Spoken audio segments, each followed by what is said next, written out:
Hello everyone, today I will show you how to add a background image to a PDF file only one page or single page or for only first page. I will add background image only for this first page.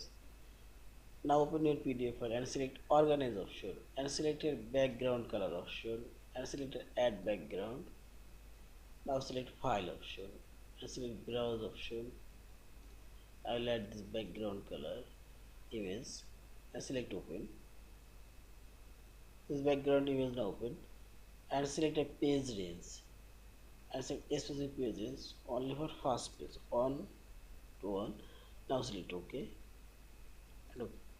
And say this image now is selected for one page